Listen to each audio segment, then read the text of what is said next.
All right, ladies and gentlemen, welcome to another episode of the Influencer Authority podcast. I have my good friend here, Mano Guiragossian, coming in from what city are you in today? Armenia, I'm in Yerevan. Okay, he's coming all the way in from Armenia. What time is it there? It's 8 p.m. 8.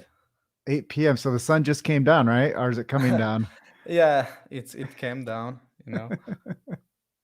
And I'm really excited. You had me on your show almost a year ago now, so I want to thank you first for featuring me on your podcast. It's my pleasure. It's been a while. Yeah, it was a great episode. And I love the opportunity to get other influencers from different walks of life, from anywhere in the world, actually. So, Influencer Authority Podcast, you're episode number 8 of this new show that we're doing. Um, and I'm really excited to feature some of the things that you're working on and feature some of the content that you're responsible for. And a lot of people don't know it, but you've been working with the Gary Vaynerchuk team now for since 2019, and you just came on for the past 4 months as an actual employee of that group, right? Yeah, yeah. So we'll talk more about that. But um, you're young too, man. What are you, like 22? I will be 25 in July. I'm still young. Yeah. So super young guy, really ambitious, and making a name for yourself because you just keep on putting the work in. You keep studying, you keep on doing what's necessary to get to the next level. And with this conversation today, I really, the first question for you is, what did you do to make you actually feel like you actually made it? Yeah, so Jim, it's interesting. Like, I never feel that I made it. No matter what I accomplish, I feel like I didn't make it yet. But currently, like, I'm in a very good place in my life in all aspects, like in terms of health, career-wise, relationships, financially, and that makes me like feel somehow that I have made it because I worked so hard to achieve this stage where I have a peace of mind that helps me to be more efficient and always level up. Like, on the other side, I'm always striving for more, but it's so important for me to have this peace of mind. So one of the things that I like to live by is to always be grateful for what I have and strive for more to be able to keep going. So here's how I would say it. Like, as long as I'm being able to do what I love, it means for me that I made it. But I mean, you said it, I'm still young and I still have a lot of way to go to make it actually. And you started your own podcast. How many episodes on that are you? Actually, at this stage, I think I have 30 or 35. I'm not being able to do it now actively because I'm busy with some projects. But yeah, I mean, whenever I have some time, I do few episodes. That's why I'm not so active there. But yeah, I mean, I'm trying my best to push it more. But did you learn a lot when you were Yeah. connecting with these people and make some good friendships through it? Yeah, definitely. Like, podcast is really one of my favorite types of content because first of all, you provide a lot of value to your audience, like you share people's perspective and their experiences, and on the other side, you yourself learn from those people when you interview them. So for me, it was a challenge. I'm an introverted person, so it's a little bit challenging for me to have those conversations, and you are the person who opens up those conversations when you are the host. So that's why I like it, because it challenges me and I like challenging myself. It's been great. I learned a lot, like experiencing communication, learning from those people depending on what industry they are in, and also like providing too much value for people by sharing the stories of those people. And when I listened to the shows that you did, because I've listened to several shows that you've produced, you do a really great job of leading the conversation and asking timely questions when it comes to the Yeah. interview process. Yeah, it's interesting. Like, when I do my research about the guests, I always find out like those people are on different shows already, and you notice that like all people like asking them the same questions. That's what I don't like about podcasts. So I always try to differentiate the question, or maybe dive deeper into a conversation they had with someone else. So like, at least we make it a little bit different than other shows.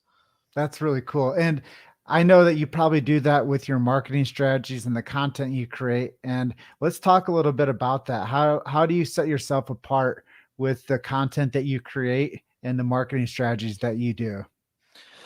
Yeah, so like for me, it's all about getting people's attention. So what I do is to try to understand like what let's say issues maybe people are having, like depending. So for example, let's say let's give the example of the podcast. When I have a guest like who speaks about, let's say, marketing, I do my research to find out people's pain points about marketing in this like certain period of time, so we can dive deeper into those topics. So that's one of the things I do to stay relevant, because like the problems that people are having today might not be the same problems that people are having tomorrow. So what you have to do with your content is to always solve their problems. Like for my content, because it's not too much entertaining, it's more about education, like about marketing and those things. So my main goal would be to solve their problems. That's why I always do my research to find out like what problems people are having based on their work and those things, and I try to focus on those topics. So that's one of the things I do. And like all the other standard, like the basic stuff like repurposing and those stuff, editing and those things. Well, when I started to see what you are doing and following the strategies that you do, I actually share a lot of the things that you post because Yeah. I love the fact that you get engagement from people. And it might not be like this, like, tidal wave of engagement, but you do very timely, meaningful posts that spark people's interests and it makes them curious. Yeah, totally. Like, it's all about like it doesn't the numbers doesn't matter a lot, if you are having like even one like or two likes on it, but it depends on who, not how many. Like it's more about who. So if you are having the right type of relationships from your content, you already like you have made it with that. Yeah, and I think that, just seeing what you're doing and following your journey, it's inspiring to me because I look forward to seeing how that turns into the next chapter of your life. And Yeah. it's like building a house. You have to start with a solid foundation. Yeah, it's so hard. Like it takes too much time, and I'm an impatient person, so it's a little bit hard for me to wait for those stages. But you have to, like, there's no other way to do it. And as we get into the next 5 minutes of conversation with you, this takes you back to like being young and kind of having a vision for the future. And when you were little, what did you want to do when you grew up, and are you doing that now? Definitely not. So when I was a kid, I always wanted to be a doctor. I don't know why. Like I don't even like consider it now or think of it, but I just had that idea in my mind. But later, like at age of 15 and 18, I didn't have any specific like goals career wise. And when I finished my high school, I just decided that I'm going to be a marketer. And I was lucky enough that I really started loving it. Like when I got into it, I started really enjoying it. And in that part, I was really lucky because I just got into it like by not by accident, but I just got into it randomly because I was watching some of Gary's content, and I saw that he's a marketer and he inspired me. Basically, that was the reason. But then it really became like my passion. So that's why like I enjoy it. I enjoy more specifically like the content side of marketing, social media and those stuff. It's what I love doing. And one thing I noticed lately about me is that I'm starting to like diversifying. Like I'm still enjoying marketing, but I'm also enjoying to get educated about other things like crypto, the stock market, NFTs and many other stuff. So I would say like my main passion is marketing and that's my job, but I also have some other side hustles like with it that I enjoy. Yeah, and as you got into marketing, how did you learn how to become an effective marketer? Were you listening to podcasts? Were you watching YouTube videos? Were you reading books? Yeah, so when I started, I was learning a lot. So first of all, I got an internship in one. I think my video got lagged. It's okay. Just keep. Let I me do this. So Mano is resetting his video with us, and I'm going to put him back into the stream because he is back. Sorry. Yeah. No, it's okay. So yeah, first I got an internship here in one of the companies. That was one of the ways I didn't learn a lot, but I started at least my journey, because like at that point I didn't even know what marketing is. I just got into it and started like exploring different things. But after that, I started learning a lot. I started doing research, testing. I even like have maybe 10 Instagram pages that are random pages I opened at that time, and all of them like had 1,000, 2,000 followers. I was testing different stuff on it. So yeah, basically that's how I started. And then like, during the years I started working with different people, companies, and like projects. That's mainly when I started getting my main experience, because it's one thing that you read about it, or like there are too many articles, videos. Oh yeah, it's effective, you can get some ideas from it, but when you move into the execution it's totally different. And that's where you get like the real experience of doing something. And through this journey, you've had a chance to currently you've taken on some opportunities, and tell me about the projects that you're working on now. Yeah, so currently I have my full-time job at Team Gary V, which is my favorite thing that I'm doing right now. So I work on Gary's Arabic content and social media pages and YouTube. And I'm really like so grateful for that opportunity. On the other side, I take some side projects because I have a little bit of time that I can work on. So I take side projects from different people for social media content strategy, content production, uh, Facebook advertising. But I'm not focusing on it too much now because there are some problems with Facebook ads. But yeah, mainly that's what I do. Currently, I'm working on few projects. So tell me about what it's like to have a relationship with the Gary Vaynerchuk team. It's great, I love it. I love it so much. Like, you learn a lot. I love speed. That's why I like working with them. Like we are moving so fast. I like the team. You learn a lot, you know.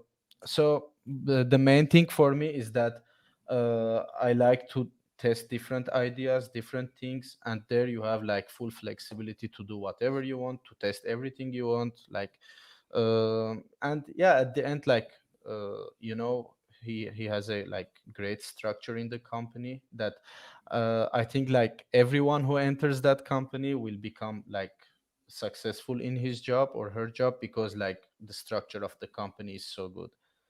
So tell me what is working and tell me what's not working You mean on my job, on or? your testing. You said you test a lot of Yeah. stuff. So, it's not something like macro, it's more in the micro. A lot of things, like it might be some small ideas, for example. So, basically, what we do on the Arabic channel, I work on the Arabic channel, is to take his main pieces of content and turn it like into Arabic, and push it to the Arabic audience. So, one of the challenges is that sometimes the content that you have in English might not be relevant to the audience in the Middle East. So you have to like not change it, but you have to make it, produce it in a way that it would make sense to those people. So this is one of the main challenges, and it's one of the most important things, because like too many things that, for example, would make sense to the people in the US might not make sense to the people in the Middle East. So that's one of the things that um, is a little bit challenging but fun to have, because that's where you have to prove your expertise. um, Everything in general is good. Like, we have some micro cases, like that happens everywhere, but in general, like, everything is good. So the biggest challenge that you're working on right now is just making sure that Gary's message translates into Arabic. Yeah, definitely. Because like I think his message is so important for the people in the Middle East. It's something that, for me, maybe, I love Gary so much, but everyone would agree with this. I think like uh it's hard to find someone else like him. He's one of a kind. Like so, that's why I think it's so important for the people in the Middle East to have the chance to get this message, to like to understand it, because there's too many people like in the Middle East that don't understand English. So I think that would provide a lot of value to the region. So to hear like the experience from someone like Gary. Yeah, I really believe that what you're doing is really important. I'm really proud of you for finding a zone that you can build value in and to work with a great team. And I think that, the future looks very bright for you. And I'm really thankful to have a connection with you and a relationship with you. And I can't wait to see how things go for you over the next 6 to 12 months, just to see how well you can take what resources that you have access to and how you can develop that in to giving that voice for the Gary V team to the Arabic in the Middle East. Thank you. The voice needs to be recognized. Definitely. Thank you so much. And thanks for having me. It was great to see you. Yeah, man. And I'll keep sharing your content and I'll send you the assets to episode 8 of the Influencer Authority podcast. And look forward to the next opportunity to connect with you. Awesome. Thank you so much. All right. Have a great rest of your night. You too. Have a great day. Bye bye. All right. Bye.